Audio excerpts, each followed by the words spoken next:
Breaking news చూస్తున్నాం. BRS social media convener Manne Krishank ను పోలీసులు అరెస్ట్ చేశారు. మారేడుపల్లిలోని ఆయన నివాసంలో అదుపులోకి తీసుకున్నారు. ఆయనతో పాటు 8 మందిని అరెస్ట్ చేశారు.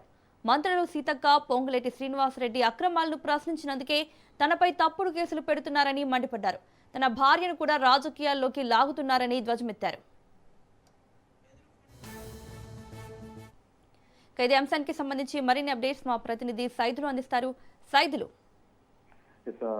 మౌనిక, ఈ Manne Krishank BRS social media convener గా ఉన్నటువంటి మన్నె క్రిషాంక్ ను పోలీసులు అరెస్ట్ చేశారు. అర్ధరాత్రి మారేడుపల్లిలో ఆయన నివాసంలో అదుపులోకి తీసుకున్నారు పోలీసులు. కూకట్పల్లిలో కేసు నమోదు ఆధారంగా మిమ్మల్ని అదుపులోకి తీసుకుంటున్నామని కూడా చెప్పడం జరిగింది. అర్ధరాత్రి మన్నె క్రిషాంక్ ని అదుపులోకి తీసుకున్న తర్వాత వెంటనే అరెస్ట్ వారెంట్ చూపించి అక్కడి నుంచి జడ్జి ముందు ప్రవేశపెట్టినట్టు కూడా తెలుస్తుంది. ప్రస్తుతం ఆయనకి రిమాండ్ విధించారని కూడా వార్తలు అయితే వస్తుంది. మరి కాసేపట్లో అదే సంప్రదించే పనిలో ఉన్నాము. కాసేపట్లో క్లారిటీ కూడా వచ్చే అవకాశం అయితే కనిపిస్తుంది. ఒక కేసు విషయంలో కూకట్పల్లిలో కేసు ఆయన పైన నమోదైంది అని చెప్పేసి కూడా పోలీసులు నిన్న అర్ధరాత్రి క్రిషాంక్ ఇంటికి వెళ్ళినట్టుగా కూడా తెలుస్తుంది. ఒకళ్ళని బెదిరించినట్టుగా కూడా ఎఫ్ఐఆర్ నమోదైంది. రాజేంద్ర కుమార్ అనే ఒక వ్యక్తిని మన్నె క్రిషాంక్ వాళ్ళు బెదిరించినట్టుగా కూడా ఆరోపణలు ఉన్నాయి. సో ఆయన ఇచ్చినటువంటి కంప్లైంట్ ఆధారంగా మన్నె క్రిషాంక్ ని అరెస్ట్ చేశాము, కేసు నమోదు చేశామని కూడా పోలీసులు చెప్తున్నారు. కానీ మన్నె క్రిషాంక్ మాత్రం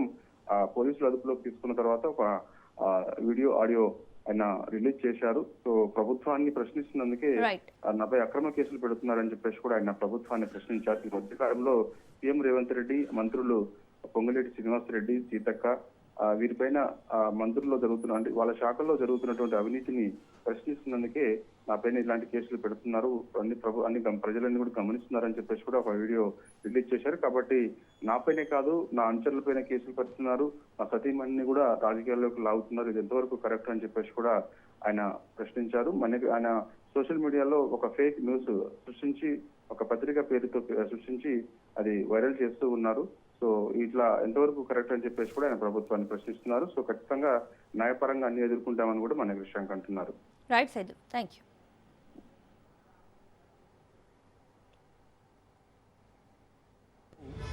అంగన్వాడీ టీచర్లకు ఫోన్లు పంపిణీలో కుంభకోణం ఉందని గత వారం నుంచి ప్రశ్నిస్తున్నాం. దీని మీద సిబిఐ విచారణను కోరుతున్నాం.